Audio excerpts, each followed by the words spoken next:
আসসালামু আলাইকুম বন্ধুরা সবাই।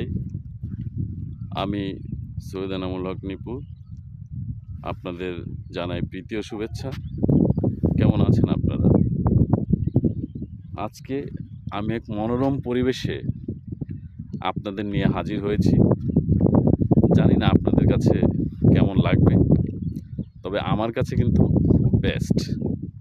কি বলেন আপনারা? আমি এবারে আপনাদের জন্য রয়েছে একটি প্রশ্ন, আর এই প্রশ্নের উত্তর যদি আপনারা লিখতে পারেন, দিতে পারেন উত্তর, তাহলে আপনাদের জন্য রয়েছে সত্যিকার অর্থে পুরস্কার। এর আগেও কিন্তু আমি যাদের পুরস্কার ঘোষণা করেছি সবাইকে পুরস্কার দিয়েছি, আপনারা জানেন। আর আমার পুরস্কারটা খুব কম। ফ্ল্যাক্সি লোডের মাধ্যমে আপনাদের 150 এইভাবে দেওয়া হবে। বলতে হবে এই ছোট্ট নদীটা, যেটা হেঁটেও পার করা যায়, হেঁটেও পার হওয়া যায়, কোথাও হাঁটু পানি আর কোথাও গলা পানি। বলতে হবে এই নদীটা কোথায়, আর এই নদীর ওপারে কোন জায়গা, আর এপারে কোন জায়গা। যদি বলতে পারেন তবে সবার জন্য রয়েছে 500 টাকা ফ্ল্যাক্সি। যাই হোক বন্ধুরা, আমি আপনাদের আসলে অন্য কথা বলার জন্য এখানে আসছি। খুব সুন্দর এবং মনোরম পরিবেশে আমি কথাগুলো বলবো, আপনার অন্তর দিয়ে আমার কথাটি শুনবেন। আর তা হলো, সাম্প্রতিক শেষ পর্যন্ত আওয়ামী লীগকে নিষিদ্ধ করা হয়েছে, তাই না? আওয়ামী লীগের কেউ কথা বলতে পারবে না, ফেসবুকে লিখতে পারবে না, কোনো কমেন্টস করতে পারবে না, তাহলে তাদের জন্য জেল জরিমানা রয়েছে, তাই না? এ হচ্ছে আমাদের বাক স্বাধীনতা। আওয়ামী লীগের 16 বছর মানুষ কোনো বাক স্বাধীনতা পায়নি। আজকে যে বাক স্বাধীনতা পেয়েছে অভূতপূর্ব। বিশ্বে নোবেল প্রাইজ পাওয়ার সম্ভাবনা আছে আমাদের এই সরকারের, যারা এতটুকু বাক স্বাধীনতা সবাইকে দিয়েছে। তো সবাই একটা ভুল বুঝছে, আর যারা সরকার, যারা এই আদেশটি করেছেন, তারা ঠিকমতো বুঝেছে কিনা আমার জানা নেই। মনে রাখবেন, সত্যিকার অর্থে আওয়ামী লীগকে কিন্তু নিষিদ্ধ করা হয়নি। কোনো নোটিশ বা কোনো কাগজ এই কথা কিন্তু বলা হয়নি।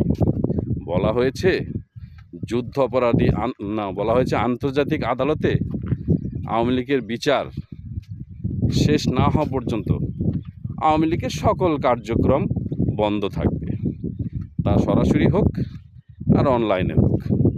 তাহলে কি নিষিদ্ধ করা হলো? কার্যক্রম বন্ধ রাখার জন্য বলেছে, নিষিদ্ধ কিন্তু পার্টিকে করা হয়নি। সবাই এই সম্পর্কে যাদের ভুল ধারণা আছে তারা সংশোধন করে নেন, অথবা যারা কার্যক্রম বন্ধ করেছেন তারা সংশোধন করে নেন। প্রকৃতপক্ষে আওয়ামী লীগকে নিষিদ্ধ করা হয়নি, কার্যক্রম বন্ধ রাখা হয়েছে। এক ধাপ এগিয়ে রেখে ফেসবুক বা সামাজিক যে কোনো মাধ্যম, টুইটার, এক্স হ্যান্ডেল, সব সামাজিক মাধ্যমে যারা আওয়ামী লীগের কথা বলবেন, যারা আওয়ামী লীগের নামে ভালো কমেন্টস করবেন, তাদেরও গ্রেপ্তার করা হবে। বাহ, সত্যি সেলুকাস, কি বিচিত্র এ দেশ। কেন কথাটি বললাম? বলা হয়েছে যে গণহত্যাকারী যেসব দল আছে নিষিদ্ধ। আওয়ামী লীগকে আপনি গণহত্যাকারী ধরেছেন, বলেছেন গণহত্যাকারী, 24-এ গণহত্যা করেছে, ঠিক আছে, মানলাম গণহত্যা হয়েছে। কতজন? সরকারি হিসাব কি বেরিয়েছে? হ্যাঁ, যদি আপনি সরকারি হিসাব বের করেন তবে দেখবেন 834 জন এখন পর্যন্ত, স্বাস্থ্য মন্ত্রণালয়ের হিসাব অনুযায়ী 834। ও, আপনি ভাবছেন জাতিসংঘ 1400 দিয়েছে? তবে জাতিসংঘের এটা খেয়াল করেন, তারিখটা, তারা কিন্তু বলেছে 15ই আগস্ট পর্যন্ত, অর্থাৎ 5ই আগস্টের পর থেকে সেটা তো আপনার কাউন্ট হচ্ছে না, কারণ 5ই আগস্টে তো শেখ হাসিনা নাই, তাই তো গণহত্যা হচ্ছে না। তাহলে গণহত্যা করেছে 834, যদি আমরা হিসাবও ধরি তাহলে 834 যদি ধরি, যারা 30 লক্ষ লোক গণহত্যা করেছে তাদের সাথে আপনারা বসে গল্প গুজব করছেন, তাদের সাথে একই স্টেজে কথা বলছেন, তাদের সাথে আন্দোলন করছেন। যারা আমার 4 লক্ষাধিক মা বোনের ইজ্জত নিয়ে ছিনিমিনি খেলেছে, 2 লক্ষ মা বোনের ধর্ষণ করেছে, তাদের সাথে কিন্তু আপনি দিব্যি বসে গল্প করছেন, ক্ষমতার ভাগ বাটোয়ারা করছেন। তাহলে আপনাদের নৈতিকতা রইল কি? গণহত্যাকারীদের বিরুদ্ধে আপনারা যে অ্যাকশনে যাচ্ছেন এর প্রমাণ কি? নাকি আপনারা বলতে পারেন যে 24-এর গণহত্যাকারীর সাথে কোনো সম্পর্ক নাই, এটা বলতে পারেন। টোটাল গণহত্যা হলে তো আপনারা সেই জামাত শিবিরের সাথে প্রশ্নই আসে না কথা বলা, তাই না? ভুল বলেছি? আওয়ামী লীগ নিষিদ্ধ, আওয়ামী লীগের কথা বলা যাবে না, জামাতের কথা বলা যাবে, জামাতের সাথে হাসা যাবে, জামাতের কথা বলে ঘোরা যাবে। বঙ্গবন্ধু বাঙালি জাতির জনক, 24 বছর সংগ্রাম করেছে, 11 বছরের বেশি সময় তিনি কারাবরণ করেছেন, তার কথা বলা যাবে না। বলা যাবে গোলাম আজমের বাংলায় শেখ হাসিনার ঠাঁই নাই। তাই তো, সেটাই তো হওয়ার কথা। কারণ 1757 সালের 23শে জুন আমরা কিন্তু সেই পটভূমিটা দেখেছি। মীর জাফর আলী খান কীভাবে নবাব সিরাজউদ্দৌলার সাথে প্রতারণা করেছে, বেইমানি করেছে, কোরআন শরীফ ছুঁয়ে। ঠিক একই রকম তো, তাই না?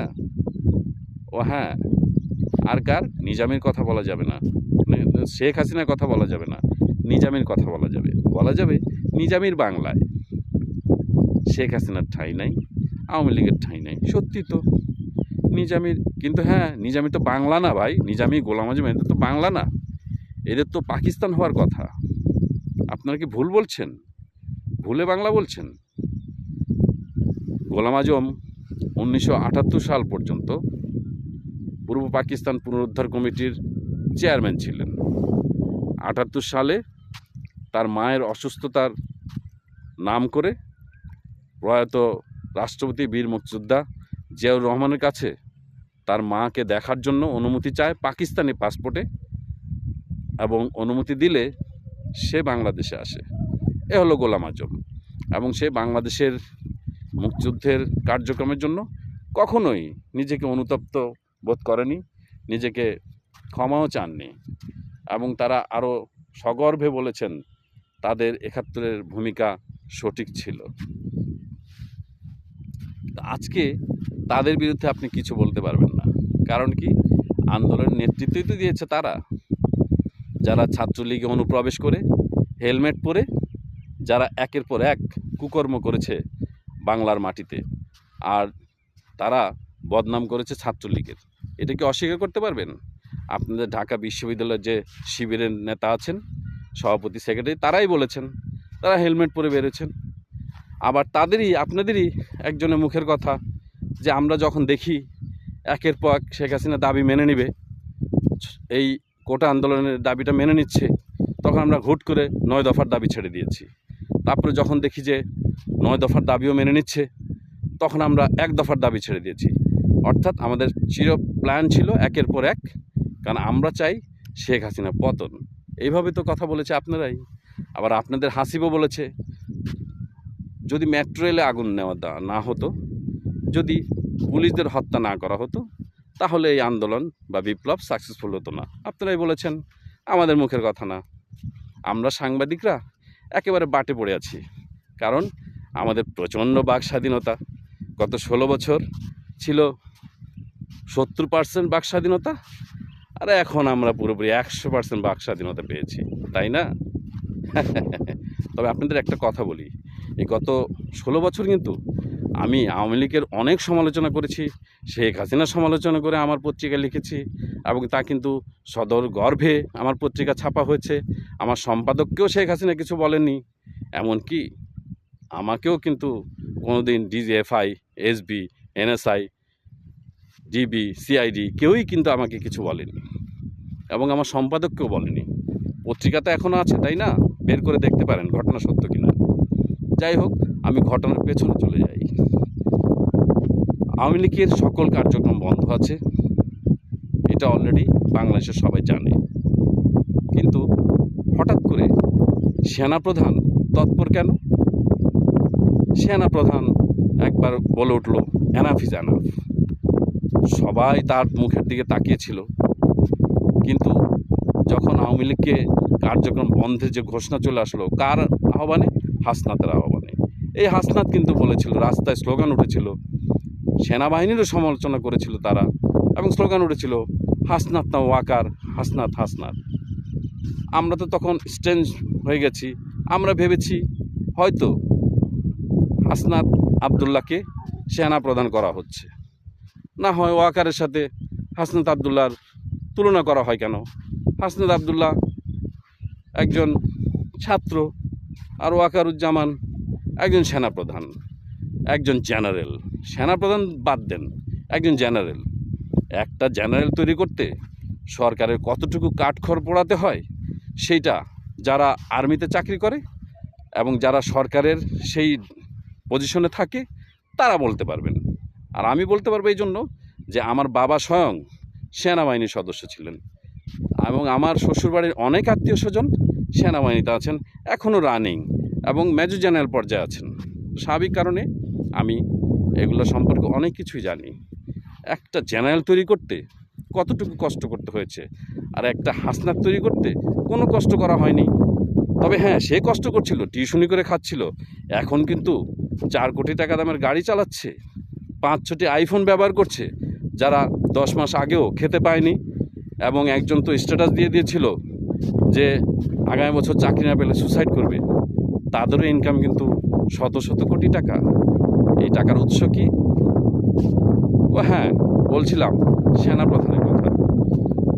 শুনলাম সেনাপ্রধান নাকি এই বৈঠকের আগে সেই উপদেষ্টা পরিষদের বৈঠকে হাজির হয়েছেন, এবং তিনি বলেছেন যে আওয়ামী লীগকে নিষিদ্ধ করা যাবে না, এবং কাকতালীয়ভাবে নিষিদ্ধর তার কথা অবহেলা করা হয়েছে, তার কথা শোনা হয়নি।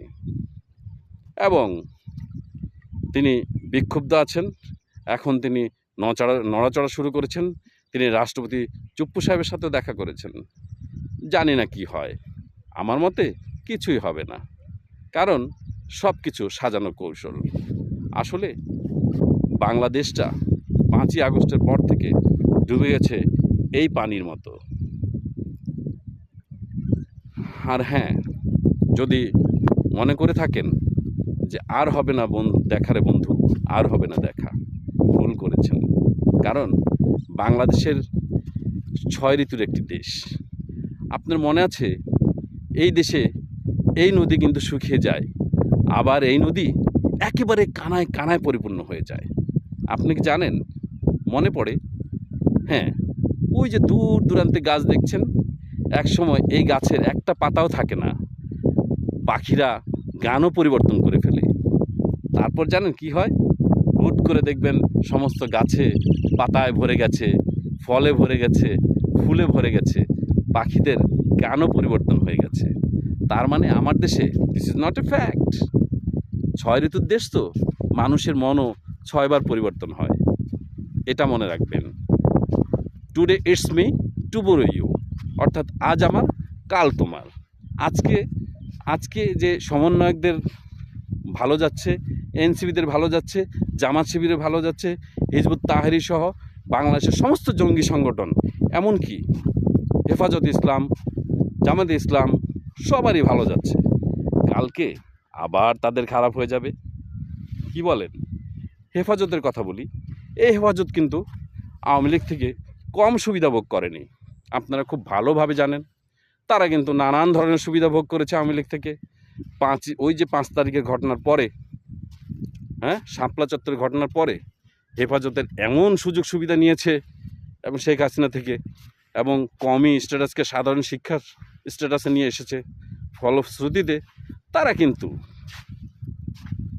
কিন্তু শেখ হাসিনাকে কমই জননী উপাধি দিয়ে দিচ্ছেন। আজকে তারাই শেখ হাসিনার ফাঁসি চাচ্ছেন, তারাই ফ্যাসিস্ট বলছেন বেশি বেশি, এবং তাদের যে উগ্র কথাবার্তা অনেক সময় শরীরে জ্বালা ধরে যায়, এবং তারাই তাদের সেই মিটিংয়ের দিন সোরার দিনে তারাই একজন শেখ হাসিনার অবয়বকে তৈরি করে তারাই কাপড় পরিয়ে ফাঁসি ঝুলিয়ে রেখেছে পিছনে 2 হাত বেঁধে, এবং কাপড়ও খুলে ফেলেছে জুতা পেটা করতে করতে। এই হলো হেফাজতুল ইসলামের কাহিনী। তার মানে কি, যাদের কি দাড়ি আছে টুপি আছে তারাই বেমানি করতে পারবে? তাহলে তো মানুষ আল্লাহর উপর থেকে ভরসা সরিয়ে ফেলবে। কেন আপনারা এই কাজগুলো করেন বলেন তো? দেখতে পারেন না, ভালো কথা, একেবারেই দেখতে পারবেন না, তাহলে খাতির করলেন, সুবিধা ভোগ করলেন, তারপরে এখন আবার তার পিছু লেগেছেন। আসলে ওই যে একটা কথা বলেছি, 6 ঋতুর দেশ বাংলাদেশ, আবারও পরিবর্তন হবে। কি বলেন? সব কিছু চেঞ্জ হয়ে যাবে, সব কিছু পরিবর্তন ঘটবে, এবং এক সময় দেখবেন আবার আবার এই বাংলায় বঙ্গবন্ধুর বাংলাদেশ হয়ে গেছে, শেখ হাসিনার বাংলাদেশ হয়ে গেছে। ও সরি, তাদের নাম কি নেওয়া যাবে? নাকি শুধু আওয়ামী লীগের নাম নেওয়া যাবে না? হ্যাঁ, আমি বলবো না যে আওয়ামী লীগের নাম বলবো না, একেবারে বলবো না, কিন্তু দল তো নিষিদ্ধ করা হয়নি, এটা তো সত্য। শুনেছি এই দেশে যারা কর্মী আছেন, অর্থাৎ বাংলাদেশে যারা আওয়ামী লীগের কর্মী আছেন, তারা কিন্তু ব্যাপক, এটা কিন্তু আপনারা সবাই জানেন। যদি 40% ধরেন, 4 থেকে 5 কোটি লোক আছে। আর তারা শুনেছি রাস্তায় নামবে, তারা নাকি প্রস্তুতি নিচ্ছে। একবার যদি রাস্তায় নেমে যায় তাহলে জানেন আপনাদের কি হবে? ও হ্যাঁ, আপনারা তো এখন স্বাধীনতার পক্ষের শক্তি সাজার চেষ্টা করছেন। আপনাদের ধারণা যে আওয়ামী লীগকে নিষিদ্ধ করে দিয়েছি, এখন আমরা স্বাধীনতার পক্ষের শক্তি সাজি, আওয়ামী লীগের ভোটগুলা পাবেন। ও ভাই, আওয়ামী লীগের ভোট কাকে দেওয়া হয়? যারা আওয়ামী লীগের এমপি আছে তাদের কিন্তু দেওয়া হয় না। আওয়ামী লীগের ভোট দেওয়া হয় নৌকা মার খায়, বঙ্গবন্ধুর নৌকায়। আওয়ামী লীগের ভোট দেওয়া হয় ভাসানীর নৌকায়। আওয়ামী লীগের ভোট দেওয়া হয় সোহরাওয়ার্দীর নৌকায়। আওয়ামী লীগের ভোট দেওয়া হয় শেখ হাসিনার নৌকায়। আওয়ামী লীগের ভোট কিন্তু জনগণকে, পাবলিককে দেওয়া হয় না, ঠিক আছে? এখন আপনারা যে সাজছেন যুদ্ধ অপরাধীর, মানে এই মুক্তিযুদ্ধের পক্ষের শক্তি হওয়ার জন্য তৈরি হয়েছেন, এবং স্ট্যাটাস কথাবার্তা এইভাবে শুরু করেছেন মাহফুজ আলমের মাধ্যমে। মানুষ এগুলো বোঝে, বুঝছেন? ওই যে একটা কথা বলেছি, 6 ঋতুর দেশ, পরিবর্তন হতে খুব বেশি সময় লাগে না। আর আপনারাও মনে করবেন যে এটাও পরিবর্তন হতে সময় লাগবে না। হুট করে দেখবেন যে রাস্তায় কোটি মানুষের সমাবেশ, আর কোটি মানুষ যদি বের হয়, 5ই আগস্টে কতজন লোক হয়েছিল? 10 লাখ, 20 লাখ, 30 লাখ। কিন্তু আওয়ামী লীগ সম্ভবত কোটি জনতার সমাবেশ করবে। তখন কোথায় যাবেন? ওহো, আওয়ামী লীগের প্রচার কিন্তু আমি করছি না, আওয়ামী লীগের নামও নিচ্ছি না। আওয়ামী লীগের নাম, সবাইকে বলবো যে আওয়ামী লীগের নাম নেবেন না, তবে সাংগঠনিক কার্যক্রম করবেন না, ফেসবুকেও করবেন না, কোথাও করবেন না। সবাইকে বলে দিচ্ছি, সাধারণ জনগণ, সাধারণ মানুষ, আপনাদের বলে দিচ্ছি। আর আমরা সাংবাদিক মানুষ, আমাদের তো লিখতেই হবে, লিখতে হবে না? তা আমরা কি আওয়ামী লীগ লিখবো, না অন্য কিছু লিখবো? নাকি লিখবো বঙ্গবন্ধুর দেশ, বঙ্গবন্ধুর দল, নাকি লিখবো শেখ হাসিনা দল? কোনটা লিখবো? আমাদের সাংবাদিকদের জন্য একটু কোর বলে দিয়েন যে আমরা কি লিখতে পারি, কারণ আমাদের তো লিখতেই হবে, কারণ লেখাটা যে আমাদের পেশা, লিখতে লিখতে তো আমাদের পেট চলে, তাই না? আমাদের বলে দিয়েন। তবে একজন যে বলেছেন, সত্যি কথা আপনাদের বলেছি, সেই ষড় ঋতুর দেশ বাংলাদেশ, ঋতু পরিবর্তন হয় খুব ঘন ঘন, এমনকি ওই ঋতুর সাথে সম্পর্ক রেখে পাখিদের গানও পরিবর্তন হয়ে যায়, তাই না? তাই সাবধান। আবার এখন গাছ থেকে পাতা চলে গেছে, সব ঝরে পড়ে গেছে, পাখিদের গান পরিবর্তন হয়ে গেছে, এমনকি পাখিরাও পরিবর্তন হয়ে গেছে। আবার যে কোনো সময় পাখিরা, গাছে গাছে ফুল হবে, গাছে গাছে ফল হবে, গাছে গাছে পাতা হবে, আর পাখিরা, নতুন পাখি আসবে, পাখিদের গানও পরিবর্তন হবে। তাই আপনাদের বলছি, আপনারা এই জিনিসগুলো মাথায় রেখে কার্যক্রমগুলো করবেন। ওই যে একটা কথা বলেছি, ইংরেজি একটা ছোট্ট কথা আছে, today it's me, tomorrow you, মানে আজ আমার, কাল তোমার। আজকে আপনার দিন চলছে, কালকে আমার দিন চলবে, এই হলো সময়। আমি আপনাকে বলে দিচ্ছি, লাটিম চেনেন? লাটিম ঘোরায় যে একটা লাটিম নেবেন, লাটিমের একদিকে চক দিয়ে দাগ দিবেন, তারপরে লাটিমটা ঘোরাবেন, ঘোরালে আপনি দেখবেন যে চকের যে দাগটা বারবার আপনার সামনে দিয়ে যাচ্ছে, একবার যাচ্ছে আবার চলে যাচ্ছে, একবার যাচ্ছে আবার চলে যাচ্ছে। টাইম বা সময় এরকম কিন্তু আপনার একবার আসবে একবার চলে যাবে, একবার আসবে একবার চলে যাবে, তাই ভয়ের কিছু নাই। একটি কথা আছে না, আমরা খুব ছোটোবেলা পড়েছি, মেঘ দেখে কেউ করিস নে ভয়, আড়ালে তার সূর্য হাসে। কথাটা মনে রাখবেন, মেঘ দেখে কেউ ভয় করতে নাই। আরেকটি গুরুত্বপূর্ণ কথা শোনেন, রাত যত গভীর হয় ভোরের আলো তত তাড়াতাড়ি ফোটে। সবাইকে জানাই প্রীতি ও শুভেচ্ছা। আল্লাহ হাফেজ।